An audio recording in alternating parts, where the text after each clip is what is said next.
All right. Hello, everyone. Thanks for being here and welcome to the MongoDB edition of our Prisma Meetup. It's been a really exciting couple of weeks here at Prisma as we have worked really hard on the MongoDB connector, and getting that shipped to general availability is very exciting. We've all been highly anticipating this launch, so we're really excited to be able to finally share it with all of you, as well as do some great education and hear some great experts and speakers to help teach us more about MongoDB and Prisma and the combination of the two of them. My name is Austin. I'm a developer success engineer here at Prisma, and I'm going to be the host today. Let's take a look at the agenda. So we've got a couple of great speakers today. First, we have Jesse Hall, who's going to be talking a bit about Mongoose and Prisma and how they are similar and how they're different, as well as our own Sabin Adams, a relatively new developer advocate here at Prisma, who's going to chat about giving Mongo guardrails. And then, of course, we'll finish off with a raffle, as is tradition with the Prisma Meetup. Today, we're going to be raffling MongoDB, the definitive guide. So be sure to hit up the link, should be in the YouTube chat. Get yourself signed up for that, and we will announce the raffle winners before the end of the meetup. So we're going to start off with Jesse. Jesse is a full stack self-taught developer, and he has a passion to educate others about all things coding related. He teaches developers through his YouTube channel, Code Stacker, blogs, and online courses. He has over 20 years of web development experience, and his favorite topics to teach are JavaScript, React, CSS, and of course, MongoDB. Let's go ahead and welcome Jesse to the stage. Hey, how's it going, Austin? Thanks for having me. Good, good. How are you, Jesse? I'm doing good. Well, thanks so much for coming. We're very excited to learn more here about Mongo and Prisma. Have you had a chance to try out the new MongoDB connector? I have. It works really good. It's honestly, it's the first time that I've used Prisma.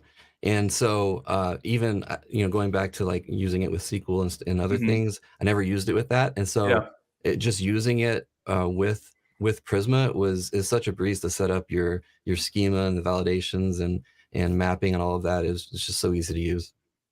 That's awesome to hear. That's awesome to hear. That's the goal. And I know there have been many in the Prisma community that were highly anticipating being able to use Prisma with MongoDB. So we're super excited to have that shipped and out the door. It's awesome.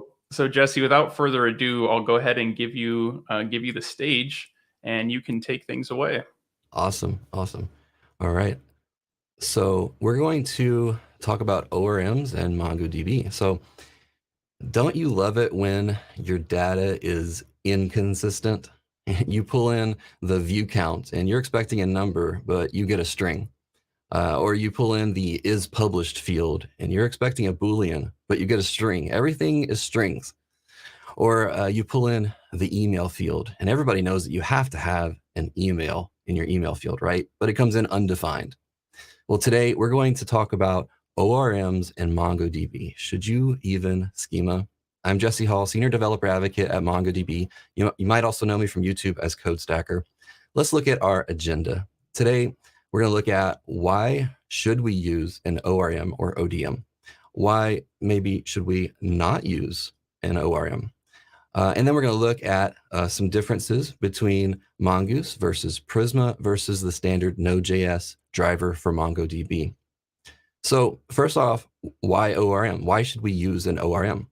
By default, MongoDB has a flexible data model, and this makes MongoDB databases very easy to alter and update in the future. But a lot of developers are accustomed to having rigid schemas.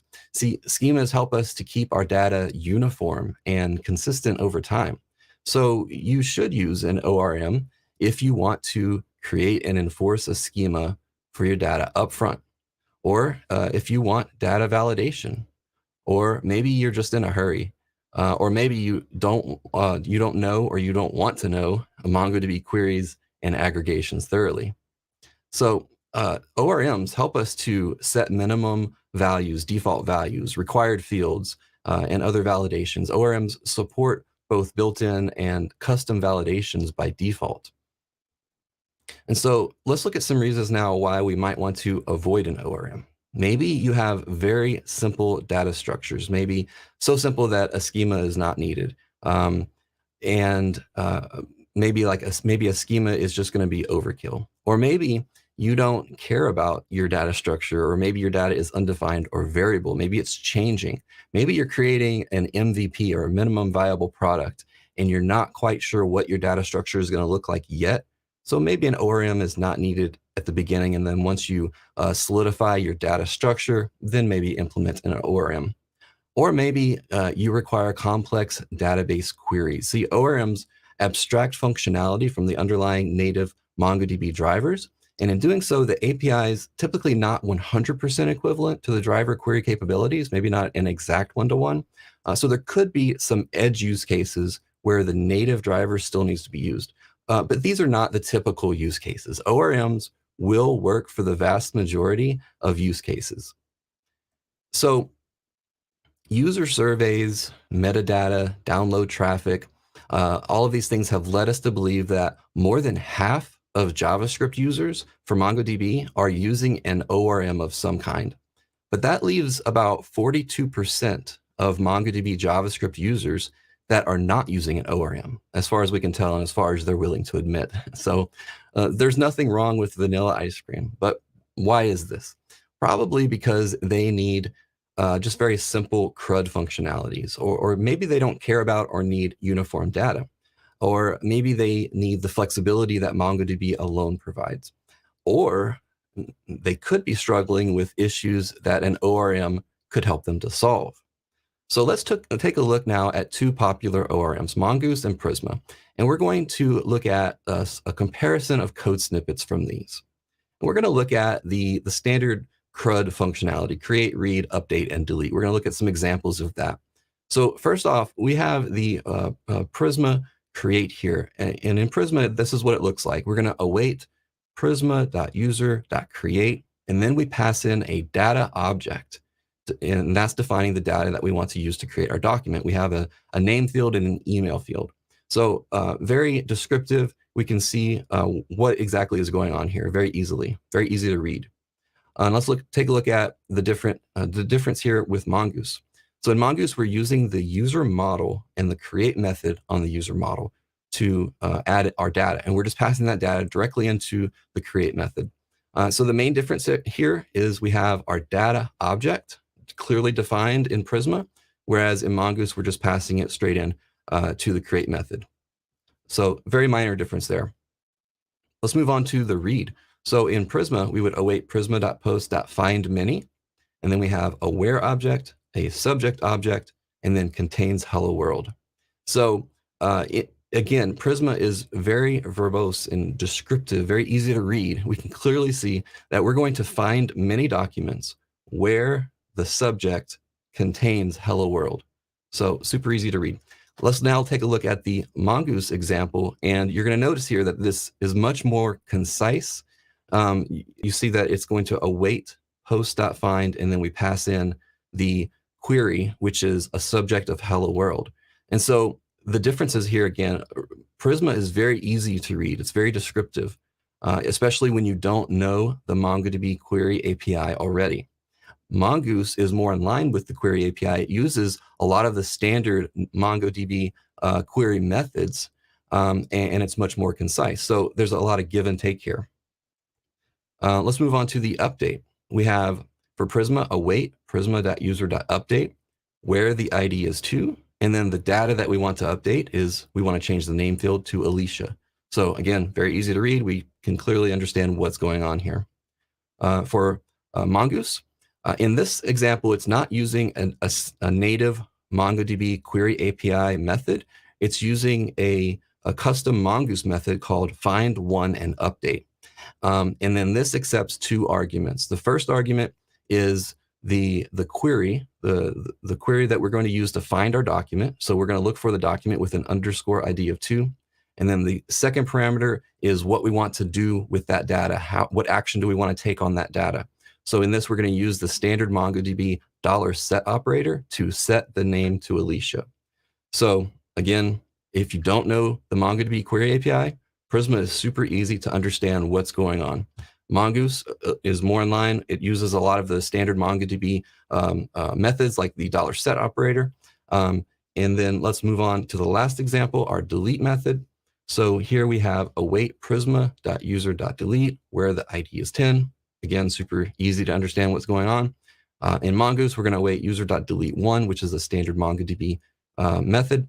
And then we pass in the parameter or the query of underscore ID 10. So again, both ORMs have similar functionality. One is more descriptive and explicit and very easy to read, while the other one is more concise, more in line with MongoDB Query API. So meanwhile, we have the MongoDB Node.js driver that uses the standard MongoDB Query API. So let's look at these same CRUD examples quickly and see what they look like with the standard Node.js driver. So we have create. So in here, we're going to await db.users.insert1 and then insert our data. For read, we have db.users.find, and then we're going to pass in our query, which is the title of Hello World. For update, you're going to notice that this one looks very much like the Mongoose example. We're going to use update 1. The first parameter is the query of which document we're searching for. And the second parameter is the action that we're going to take on that document. We're going to use the $set operator to set the name to Alicia. And then delete db.users.delete1, a standard method there, where we're going to delete the document with the underscore ID of 10. So again, we can do all of these CRUD operations with Prisma, with Mongoose, with the standard MongoDB Node.js driver. But let's think back to the key reason why we would want to use an ORM over the MongoDB Node.js driver. And that is to get schema validation and enforcement at the application level. You see, you can implement schema validation at the database level within MongoDB directly using a JSON schema. But you're going to get all of the benefits like in-editor autocomplete, syntax highlighting, and error notifications when you use an ORM, because all of that is at the application level, and you can see all of that information in your code editor. So it is a great experience for the developer. Now, what about relationships? So ORM stands for Object Relational Mapper. And it's a common misconception that MongoDB cannot be used with relational data. Well, it can. It's just stored differently. You have to rethink the way that you store your data. See, and now this is a general rule of thumb. It's not set in stone, but generally in MongoDB, data that is accessed together should be stored together. So it takes some planning to understand what data needs to be accessed at the same time. See, when you're coming from a relational database background like SQL, you have to think differently when using a document database like MongoDB. MongoDB utilizes embedded documents to make accessing related data easy so that mapping related data isn't needed as often. Now, there's still going to be some use cases for it, but it shouldn't be your default data structure. MongoDB is super fast because it rethinks the way that we store data. If you try to make MongoDB fit into your SQL schema, it's not going to work as well as it could if you restructured your data to fit into a document model. Now, the good thing is that both Prisma and Mongoose support schemas that contain embedded documents, so they can help you with that. So in this example, instead of creating a posts collection and a user collection and a comments collection and having all of these different fields map to the related collections, you could just put everything into a single collection with embedded documents. Now, this goes completely against everything you've ever learned about relational databases, but that's because MongoDB is a document database. It works differently. So all of the embedded data, it's easily aggregated when needed. And the cool thing is, again, that Prisma and Mongoose can aid with that too.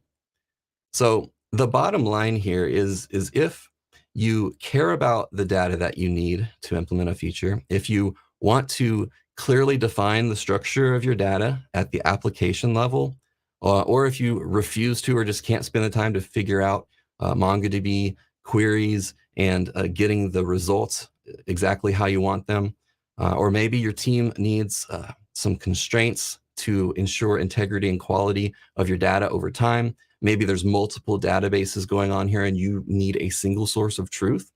If you check any of these boxes, then an ORM might be right for you. So I've saved some time here at the end for some questions, so I'm happy to answer any questions that the audience might have.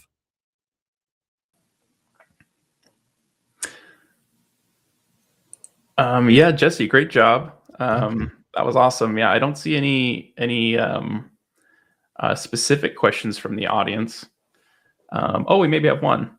Yeah, does MongoDB local work with Prisma? Yeah, so that's I think I can answer that, and then Jesse, you can fill in if you have any color to add. But yes, it will work locally. It'll take a little bit of setup though, because Prisma's implementation of the MongoDB connector uses MongoDB transactions pretty heavily, which require a replica set, I believe. So if you're running locally, you'll need to make sure you set up that replica set as well locally, or you could use MongoDB's cloud offering, Atlas, to get the replica set just out of the box for you. Did I represent that accurately, Jesse? Exactly. The main thing is that replica set. So if you don't have that set up, you're going to run into some issues. There is, I don't have the link handy, but there is a workshop that we did actually on Monday with a GitHub repo that has a Docker container with all of that pre-set up for you. So you could check that out as well. Awesome. Yeah. What about using aggregations? Yeah, aggregations, all of that, everything. I haven't come across a single feature in MongoDB yet that I've needed to use that Prisma couldn't accomplish. So all of that is there. How about transactions, and how do roll up or roll back if something goes wrong? So I think, so again, thinking about transactions and rollups and all of that, that's you kind of have that SQL mindset, and you have to think about things a little differently because while there are transactions and all of that in MongoDB, they just work a little differently. And so I'd have to dig into the Prisma documents to see exactly how that's handled, but you shouldn't have any issues there. Yeah, awesome. I think Jesse, I enjoyed in your chat about talking about when you might want an ORM versus when you don't. Because I know ORMs can often be a hotly debated topic. A lot of people have strong opinions about them, but like you said, everything's a give and a take. Everything's a trade-off. So I appreciated how you broached that. But the good news is, if you do want to use an ORM, have another great option with Prisma. For sure. I mean, it was a breeze to work with, and it's, again, you've got that free reign with MongoDB on its own, but a lot of times you need some structure. You need some structure in your life. So an ORM helps drastically with that. Yeah, so we have a question about migrations, which it might be kind of a different concept when it comes to MongoDB. Is that right? Yeah, again, migrations, you're thinking along the lines of SQL. You really have to, like, when you work with MongoDB, you have to throw all of your SQL knowledge out the door because you don't try to fit MongoDB into a SQL world. It's a NoSQL database, but I kind of say that tongue in cheek because NoSQL, a lot of people think NoSQL means not SQL, but it actually means not only SQL. You can actually use SQL transactions in MongoDB or SQL queries in MongoDB, but anyway, try to rethink things a little differently because migrations, you can definitely, that's doable in MongoDB. It's just a different process. Yeah, very cool. MongoDB aggregation support. I think Jesse might have touched on that a little bit earlier. Yeah. So aggregations, basically that's a way to have MongoDB, the database itself, kind of sort and aggregate your data and even perform actions such as adding multiple fields together and creating new fields and all of that at the database level before you receive your data. that can all be done in Prisma as well. Yeah, I think I'd mentioned as well, Prisma has a couple of escape hatches when it comes to using not only regular relational DBs, but also with MongoDB. We have an aggregate raw method where you can kind of piece together a raw aggregation in a similar way that you would do with the MongoDB query language. Yeah, I liked that also about it, because if you ever need to just like fall back to a regular, a MongoDB query API, you can just easily do that. Mike asked, does Prisma have any plans to support automatically managing destructuring data to duplicate portions to other tables, or is this logic? Does this logic need to be maintained in the application layer? Mike, I'd be curious to get some more details about that. I'd encourage you to maybe sketch out some more details in a GitHub discussion or in our public Slack, and I'd be happy to dig into that a bit more and get back to you there. But in any case, Jesse, thanks so much for your time. That was awesome. I'm really excited about Prisma and MongoDB. I really enjoyed your bullets about when to use an ORM and when not to. I appreciated you weren't overly dogmatic. But again, thanks so much for your time. Yeah, thank you. Thank you for having me. All right. Thanks so much, Jesse. So next, we wanted to have a quick reminder that everyone should sign up for Prisma Day. So Prisma Day is coming up in the middle of June, the 15th and the 16th. It's actually going to be a hybrid event, so we'd love to have you join us in Berlin if you're able to. But if not, everything will be live streamed online as well. You can go ahead and sign up for that now at prisma.io/day. Tickets are available for purchase right now. Okay, cool. Coming up next, we have Sabin. And like I mentioned earlier, Sabin is a developer advocate here at Prisma. And he loves spending his days playing with new tools and sharing his experience so others can learn too. Let's get Sabin up on the stage now. Sabin, Hey. how you doing today? Doing well. How you doing? I am doing pretty well. How have your first weeks been at Prisma? Oh, it's been awesome. It's been super cool to jump into the community and just get talking to people about this awesome tool. Well, you've definitely been busy at work here in your first few weeks. Oh, yeah. If anyone hasn't had a chance to check out the full stack course that Sabin's putting together, we're releasing it piece by piece out on our YouTube channel. And there's some really great content out there about building a full stack application with Remix, I believe. Yep. Yeah, absolutely. So definitely go ahead and check that out. But today, Sabin, you're going to be chatting about giving Mongo guardrails, and I want to go ahead and give you your full allotment of time. So without further ado, I'll go ahead and jump off and let you take it from here. Cool. Sounds good. So yeah, so I'm going to be talking about giving MongoDB guardrails. And what I mean by that is sort of reining in the flexible feature set that MongoDB gives you into a way that can make sense for your application, whether you're working on a really large application or maybe you're working on a big team and you just need some more of that extra structure in place to manage your data. But before I do that, I am going to go into just a little bit of what MongoDB actually is. I know Jesse touched on a lot of these points that I'm going to bring up, and he did a really good job. So I'll be sure to just maybe clarify any points that I had. And yeah, let's get going on this piece here.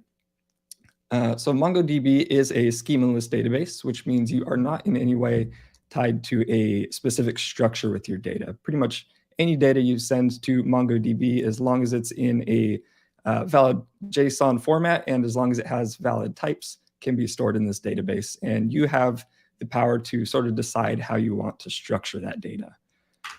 And the way MongoDB gives you this flexibility is that it stores your data in a BSON format, which is really similar to JSON, except it has some added little bits of information that determine the data types of the different values in your fields. And so with these values, you can pretty much put anything in your Mongo database as long as it's a valid data type, or maybe it's an array of other documents or an array of values as long as they're a valid data type. So you get the flexibility to not only structure your data in the way that you want, but also nest your data in a way that would make more sense for your application. That way, as Jesse had mentioned, you can keep all of the data that gets used together in the same spot. And so what this would look like is maybe something like this. So in this scenario, we would have what might be called an actors collection. And within that collection, we would have various documents. And in this case, we've got Matt Damon here, fantastic actor. He's one of my favorites. And these are a couple of his really good films. And those are just in an embedded document as an array here. So this is really nice, and it's easy to keep your data together in one spot. But this is what it would look like in a relational database. So we would have maybe an actors table and a film table. And then there would be some sort of mapping so that we can relate the two together. And whatever record you end up putting in here is going to have some foreign keys relating to the actor and to the film. And the record that it generates defines the relationship between the two. So the difference here is that you would end up having to have these linked tables and foreign keys defined before storing your data. That way you know how to relate your data together in a relational database. Whereas in Mongo, as long as you have the data structure decided on your application layer, you should be good to go just throwing it into your Mongo database. And the reason MongoDB has taken this approach is because it was built with scalability in mind. And what I mean by that is that it was built in a way where if you needed to maybe throw up a couple more databases, you wouldn't have to worry about things like migrating schemas over, making sure all of your databases are in sync as far as their schemas are concerned. And also you wouldn't have to worry about breaking relationships between data, considering the fact that data could be sharded across a bunch of different databases. So what this allows you to do is basically worry about what your data structure should be for your application and let the database just handle storing the data without having to worry about all of those little details. So that's just a quick overview of what MongoDB is at a very high level, but let's look at a couple of the benefits of actually using MongoDB. And I will say this is not an exhaustive list. MongoDB is a fantastic tool with a million different use cases, but these are just a couple of the benefits that I want to highlight in this section here. The very first one is that Mongo allows you to iterate quickly in your development. Because you're not worrying about what your schema looks like and what it needs to look like to get from point A to point B, it allows you to focus on just developing your application and managing what your data should look like there, and then just throwing it at the database and storing it in an organized manner. You aren't really held back by worrying about what the schema should look like, and you don't have to make all of these decisions beforehand and go through the whole process of applying these before making your changes. And the next one is performance. So because of the idea of embedded documents and storing your data together that should be queried together, it allows you to avoid a lot of problems like costly joins that you would have in a relational database, where maybe you're joining a bunch of tables together to get a bunch of related data, and the query ends up becoming huge, and your database has to search through all of the data sets to find all the pieces that you want to put together. In MongoDB, you have the ability to actually store all of that in one place, and that comes with a big performance boost as you're not spending all of that processing time searching for the data that you want. And then finally, as I touched on, one of the benefits of MongoDB is scalability for pretty much the same reasons as I had mentioned before. As you scale your databases up, all you have to do is spin up a new database, point your application or maybe an instance of your application to the new database, and it should be ready to go storing your data because there's no actual schema that you have to define on that database. So that makes it really easy to scale up and not really worry about how far you can scale. It's more of a matter of what your application can do. And so all of this sounds great. MongoDB is a really flexible tool. It's really scalable, and it's fast and gives you the flexibility to actually make it faster depending on your use case. But of course, as always, there are trade-offs with different tools, and I'm going to go over a couple of those here.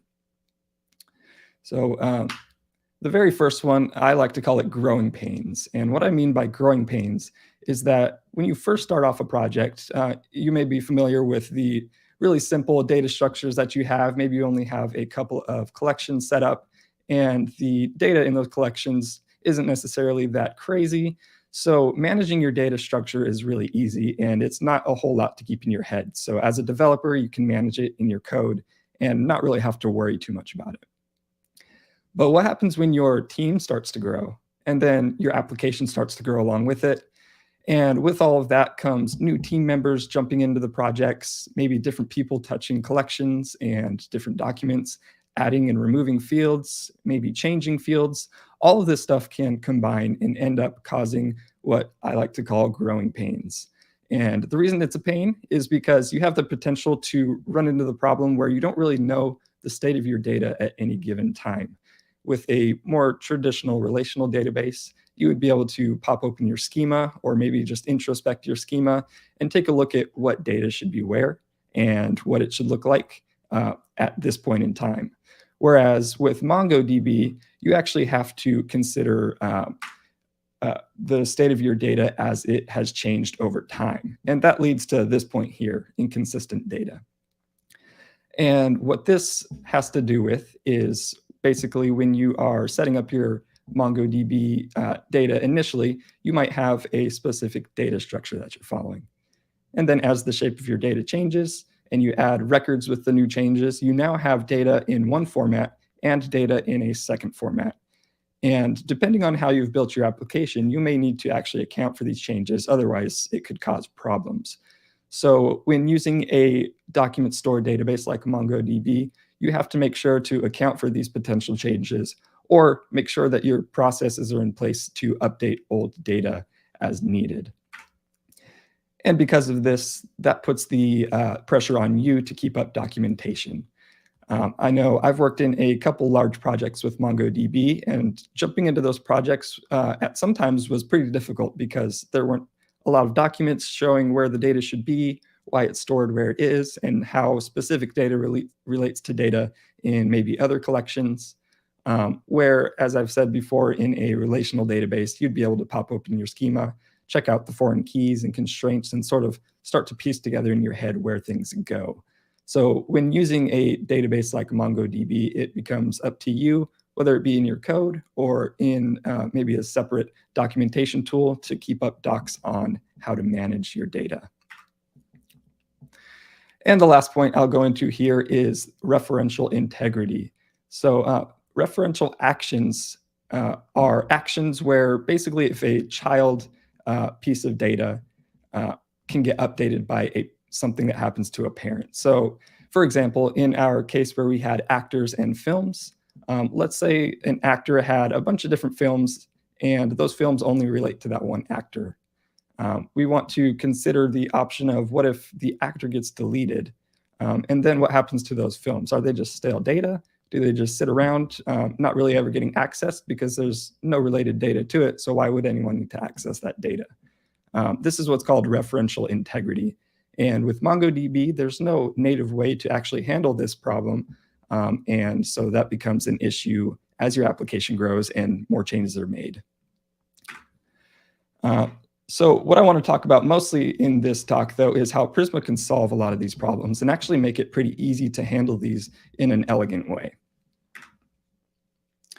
And the first way it does this is Prisma provides a very strongly typed API for you to work with your data in MongoDB. It essentially abstracts that sort of schema definition into your application layer, which allows you to structure all the data you need in a flexible way and in a way that makes sense for your specific application. And it does this using TypeScript types. So the benefit of this comes when you're using it specifically with TypeScript. And along with that, we have intuitive data modeling. Prisma has a schema language where you can model out your data. And the way the schema language is built is very similar to a GraphQL schema in that it's super easy to read. And even someone with possibly a non-technical background could theoretically scan through this document and sort of see what the data should look like. And this specifically is one of the things I really like about Prisma because it takes away that need for an actual underlying schema in a relational database. And it almost puts this aspect of the differences between a relational and a document store database. It almost takes away the difference there. At this point, it's just a matter of whether you're defining that schema on the database or in your application. And this allows you to set it up in your application. Also, Prisma does allow you to set up referential actions on your data, whether it be in a relational database or in MongoDB. And because this is not a native feature of MongoDB, this is actually a super cool feature, as it allows you to sort of clean up your data and provide nice referential integrity as your data changes. And the final thing here that I'll mention is historic data consistency. And what I mean by this is making sure that all of your data looks the same and follows a very similar, if not the same format as your data changes over time. So if you're slowly adding new fields to a collection, or maybe many collections, you don't want to have different shaped data at point A than it is in point B. And you can use different tools in Prisma that I'll be showing in just a second to make sure your data ends up being updated and backfilled so that everything matches. Now, why is all of that important when using Prisma? It's because it provides you with a really good sense of productivity, confidence, and consistency. When you're developing an application, the worst feeling is just the overwhelming feeling of not knowing exactly where your data is, how you should be interacting it, and maybe questions of whether or not you're actually working with it in the best way possible for you. So in order to demonstrate a little bit better how Prisma solves some of these problems, I'm going to just go through a couple of quick code snippets and just show some of the features that Prisma has for us. So if I can switch over to code here. Cool. So I have just a basic project, and I have instantiated Prisma on it and connected it to MongoDB. And what I did before this talk is I did this seed script, which will create a couple of users and a couple of posts that those users can post. And I'll show that here in the schema. So we have this users model, and they have an embedded document in that model called profile, where a lot of their personal information will live, like their first name, last name. And then a profile itself has another embedded document within it where different sizes of their profile picture can be saved. And along with that, we also have a related set of data. So right here, we have a posts model where a user can create many posts. And with that, we've created a relation here.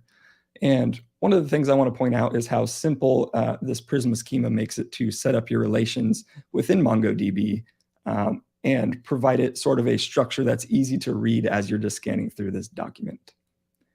So let's actually hop into the code, and I will uncomment this here. And I've got this little query here prepared for us. And what this query is doing is it's taking our user model, and we're looking for many users. And essentially, because we don't have a where filter in here, we're actually pulling all of the users out of our database. And we're selecting out the email field and the profile embedded document. And then we're ordering those responses by the first name within the embedded document. And this piece right here is actually really cool if you think about it. We're ordering this user model by a set of key value pairs that are not actually in the base level of the user model. We're nesting deeply into that model to find pieces of data that are deeper into it. So that's a really cool feature here. And if we actually go ahead and remove this, I'm going to hit Control Space to get some of this auto completion. We can see that we have nice auto completion for all of these queries. And it just all works really nicely and gives you some tips on how to best build your queries. So if I run this command, actually, I'll open up a terminal here. And I'll do npm run start. This will just run that main function that I've defined, which queries for the users and spits them out. And if I make this a little bit bigger here, we can see we get all of our users. I have 3 users in this database, and it's returning, as we specified up here, our email key and the profile. And the profile, by default, it's going to give you the entire embedded document, no matter which data is in there. And so this is really cool. This allows you to grab all of that data. But what happens if your data model updates and you need to consider the historic data and how this affects the shape of data that's already existing in the database? Let's go in our schema here. And I'm going to uncomment this guy. And what this is doing is it's going to add a new field to our user model called role. And that role is of the type role, which I've defined down here as an enum. So this can be either an admin or a user value. And this is going to be a required field. If it was not required, it would have had a question mark here to show that it's optional, but this is going to be required, and it'll have a default value of user. And this is important right here because as we set this default value, this is going to let Prisma know that this is a value that should be backfilled when we generate our new schema and when we begin querying for data. So I'm going to go ahead and now that I've got that updated, I'll run npx prisma generate. And this will regenerate Prisma client for us with our updated changes. And it should generate the new types, taking into account the new role field. So if we go over to here and I update the query we had before, we should now see this role option. And now if you think about the shape of our data right now, we previously didn't even have this role field. So we should have no way of having that data in our database. However, because we are using Prisma and it does backfill this data for us, we're going to see that we actually have that data with the default values that we set now. So if I run our command again to run this, we're going to see we now have roles on all of our users, and it's set to our default, which we set as user. And the way that works is basically as you query new data, as a new record is queried, it will take a look at it and it'll say, does it have a role key yet? If it doesn't, it'll add it to it. So it won't actually go and backfill all the data right away, because that could be a very costly operation depending on the size of your database. It'll do it as your products request data from the database. And so that's also a very nice feature. And the last thing that I'm going to go over here is the referential actions that I'd mentioned. We have a bunch of users right now, and we have a bunch of posts on those users. But what happens when one of those users actually gets deleted? We need to make sure that their posts get deleted too, so that we can keep our data clean. So what I'm going to do is I'm going to just create a couple of queries here. I'm going to do a user count. And that'll be await prisma.user.count. And I'll have a similar query under it called post count. And this is going to go through all of our posts and count those guys out. And just for the sake of this demo, I'll go ahead and just put those out here so we can see what we've got.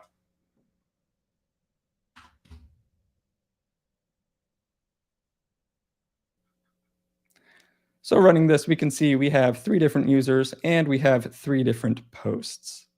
So now what I'm going to do is I'm going to actually delete a user, and we will see that our posts is going to end up staying the same. So if I do await prisma.user.delete, and I'm going to, so let's do delete many here. I'm going to give it a where filter, and I'm going to say I want to delete a user where the first name is Sam.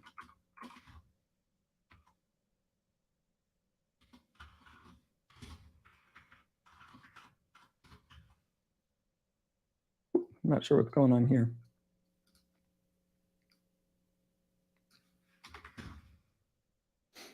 Okay, let's actually do where the email is sam@gmail.com. So this will delete one user. We only have one user with that email currently. And so let's run start.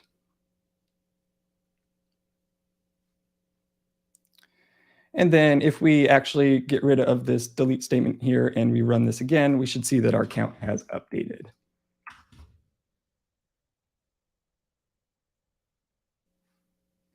So yeah, we now have 2 users and we still have 3 posts. So that means when we deleted a user, its posts were kept in the database. So let's go ahead and change that.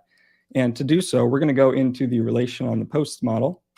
And we're going to say that on delete, we want to cascade that event and actually trigger a delete on the parent record's posts. So we'll do cascade here. And then I will Prisma generate once again to regenerate our client.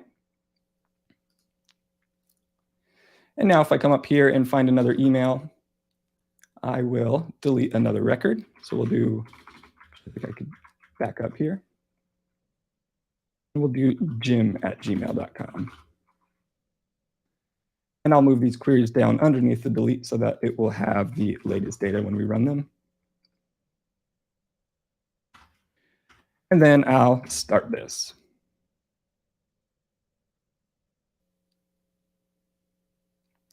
And so we actually had 2 users in our database with the email of Jim. And so the remaining 2 users were deleted. And we can see we also have a 0 post count. And that's because now that we're deleting our users, that event is cascading down to the posts that were related to those, and they're being deleted as well. So we're keeping clean data and stronger referential integrity. And with that, I do believe that's all I've got for this talk. I hope that made it clear how nice and easy Prisma makes working with MongoDB, and how the various features that it provides will let you maintain good referential integrity and strong data type and sort of like schema interactions with it, while still having the performance benefits of a schemaless database. All right, awesome, Sabin. That was great. Thank you so much for your preparation and the demo. I think you did a great job chatting about why people are interested in NoSQL or document data stores, but also what some of the drawbacks are, and why, like Jesse mentioned in his talk, that about half of the people that use MongoDB end up using some kind of ORM. I like how if you use Prisma, you can opt to type some things in your schema strictly, like you showed, but you could also just say, I don't care about this. Let's just have it be a JSON field, and it would stay just as loose as regular MongoDB, and you'd still get the flexibility if you're interested in that. So you can kind of pick and choose which models or collections you're interested in typing, and which you're fine leaving as JSON. Definitely, for sure. Yeah. And I think while we were chatting, some of your points reminded me of like why some people choose a relational database versus a document database are kind of some of the similar arguments as people choosing JavaScript versus TypeScript. You know, like JavaScript might be more flexible and quicker to get going, but you're making a trade-off of some of the safety that you get with types. Yeah, for sure. It's like as your application grows, the same thing with JavaScript and TypeScript, there's going to come a point where it's big enough where you can't keep it all in your head. So you need it sort of documented somewhere in a strong place. Exactly. And with Prisma, you get the schema and you get the TypeScript. So you're doubly safe. Oh, yeah. Great. So let me just check to see if we have any questions. It looks like we have one from Mike. Is there support for sub-documents versus separation into different models? Yes, there is. Sabin, I think you mentioned, I think we call those embedded documents in Prisma speak. Is that true? Yeah, and I'll actually pull it up here in our schema that I've defined. We're actually using one. So this profile field is an embedded document here. So when you actually access the profile key, you'll have access to the subfields within that object, which are these ones defined here. And we do that using the type keyword in Prisma schema. Right. So that type keyword is specifying this is just an interface within the same collection, whereas the model keyword would actually put it in a different collection in Mongo. Exactly. Okay, cool. I don't see anything else in the chat. So, oh yeah, we have a compliment here, Sabin. Great work on the setup. Well, thank you. Yeah, I like it too. I pretty much every 10 minutes I change the color of the lights in the back just to see what it looks like. It's been fun. Right. Well, I love the kind of blue, purple, and green. That's definitely on brand for Prisma. Yeah. All right. Awesome. Thanks again, Sabin. We appreciate your time. Cool. Thanks for letting me on. Okay, so this meetup has all been a part of the Prisma and MongoDB launch week, which is happening. And we're going to have a lot more events coming up this week. So tomorrow, Jesse and Sabin, the two folks that we just heard, are going to lead an advanced Prisma and MongoDB workshop on Zoom. and you can still sign up for that and attend to learn more about that, as well as a chance to win free Atlas credits, or the MongoDB cloud offering. Thursday, we're going to share a How We Built It blog post that talks more about how we built the Prisma MongoDB connector. A couple of our engineers are putting that together. It's going to be a really interesting technical deep dive, speaking about some of the challenges of working with our first NoSQL database adapter. On Friday, Nico, Jesse, and Sabin, the three of them, are going to host an office hours live stream where they're going to have a demo, and you can come check it out and learn more and ask any more questions that you have about Prisma and MongoDB. So go ahead and check out any of these events at prisma.io/MongoDB launch. That's all one word. Should have that link in the chat. You can go there to check out the schedule and to sign up for any of those events. All right, I didn't forget about the raffle. We're raffling off this O'Reilly book, MongoDB, the Definitive Guide, where you can learn all about Mongo and how it differs from traditional relational DBs, as well as what benefits you'll be able to get from there. And I believe we have a winner. Yes, we have Jamie. So we'll be reaching out to you with that prize. All right, and with that, that's everything. I'd like to thank again Jesse and Sabin for their time and their expertise. I'm really excited about the combination of Prisma and MongoDB, and I hope all of you are too.